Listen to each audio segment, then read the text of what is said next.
David Carter returns to his hometown of Colorado Springs as an American soldier who has completed his tour of duty in Iraq. When he sees Emily and her children at the airport, a tired but warm smile settles on his face. Emily runs towards him with her wavy blonde hair and blue eyes. However, David realizes that his wife is not as excited as before. This small detail leaves a seed of doubt in his mind. The fact that his children, Jack and Lily, run to him with shouts of joy makes him forget his doubts. The family gets into the old model Ford F-150 waiting in the garage and sets off for home. On the way, Emily's frequent phone calls and text messages catch David's attention. However, his fatigue overwhelms these details. When they arrive home, there is a small celebration prepared by a few neighbors from the neighborhood. Their two-story house with a large garden feels as warm and comforting as ever. But when David notices the tense look on Emily's face as she talks on the phone in the kitchen, the joy of the celebration gives way to suspicion and uncertainty. Early the next morning, David tries to return to his old routine. As he plays with his children in the garden, Emily's frequent retreat to her room with the phone only reinforces the suspicions in David's mind.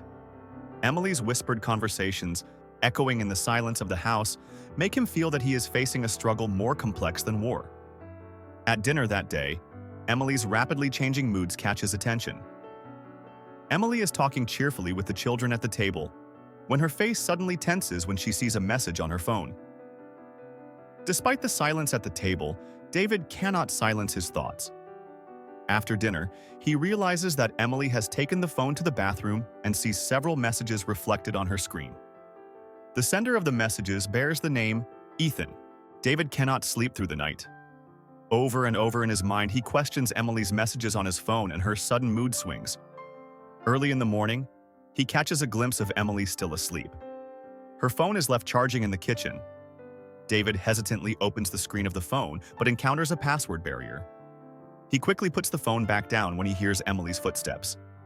He realizes that Emily is watching him with a frown.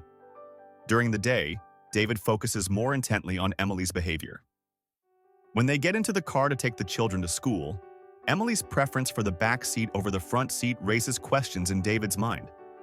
He also notices that Emily often uses the excuse of work in her phone calls and speaks distantly. David feels that each passing moment brings him closer to an uncomfortable reality. David expects to be alone with Emily during dinner. He creates an opportunity to confront her by putting the children to bed early. As they eat in silence at the table, David's gaze makes Emily uneasy. David finally breaks the silence.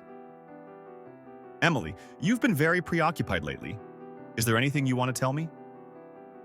Emily slowly puts the spoon down on her plate, frowns, and stares at David.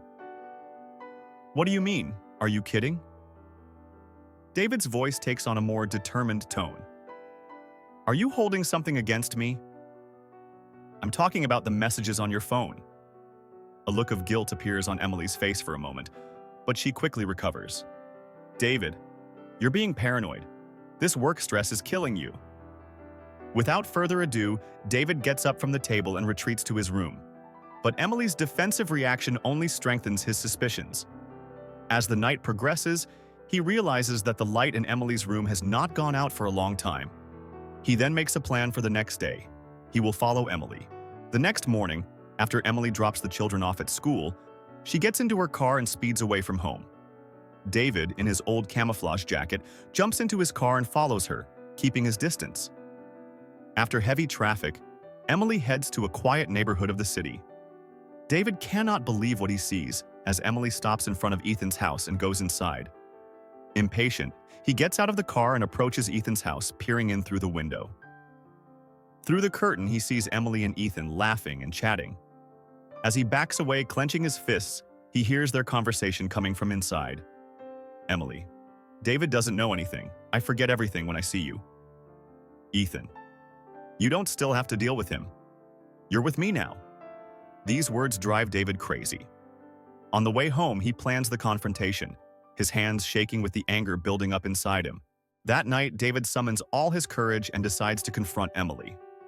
When he walks into the living room, Emily is sitting quietly, absorbed in her phone. David approaches her with a family photo and his eyes are filled with anger. David: "Emily, look at this photo. Does this family still mean anything to you? Emily, confused and guilty. Of course it does, David. But at this hour, what's going on? David, what's going on? I know everything that happened with Ethan. Tell me, how did you turn this family into this? The color fades from Emily's face, and her eyes begin to well up. Emily, David, you misunderstand. It's not what you think. David, shouting angrily. Isn't it what I think it is? How will you face our children now? What are you going to tell them, Emily? As Emily desperately wipes her tears, David throws the photo frame on the floor. Shards of glass scatter everywhere. As Emily cries, David takes a deep breath and heads for the door. David, you made a choice, Emily. Now face the consequences. Slamming the door hard, David leaves the house and walks to his car. Emily takes out her phone with trembling hands and sends Ethan a message. David knows everything. Be careful. David speeds towards Ethan's house in his car. Under the dark street lamps, the atmosphere is tense. A dark storm of anger and betrayal rages inside him. When he arrives at Ethan's house, he sees the lights on. David gets out of the car and walks stiffly to the door. When Ethan opens the door, he greets David with a surprised expression. Ethan, David, what are you doing here? David, in a cold voice. I'm going inside. We need to talk. When they go inside, Ethan notices a small pistol in David's hand. Ethan realizes the seriousness of the situation but tries to remain calm. Ethan, look, David. I apologize for what happened. My relationship with Emily was a mistake. David, angrily. A mistake? You ruined my life. You destroyed my children's future. Ethan takes a step back as David's voice gets louder and louder. Meanwhile, Emily's text message appears on Ethan's phone. David realizes that Ethan is looking at his phone and gets angry. David, pointing the gun, you deserved it. Both of you. A gunshot is heard. As Ethan falls to the ground, David immediately feels the weight of what he has done. Only then, sirens fill the house. Emily has called the police. David finds himself slumped on the living room floor without putting the gun down. The police enter the house and surround him. David, in tears, tries to defend himself one last time. David, I didn't ask for this. They stole my life. David does not drop his gun despite the call of the cops and is shot dead during a shootout. That night is the last for both David and Ethan. Emily cries helplessly at home among the police. As the children tragically lose their parents, they will have to carry the burden of what happened for the rest of their lives.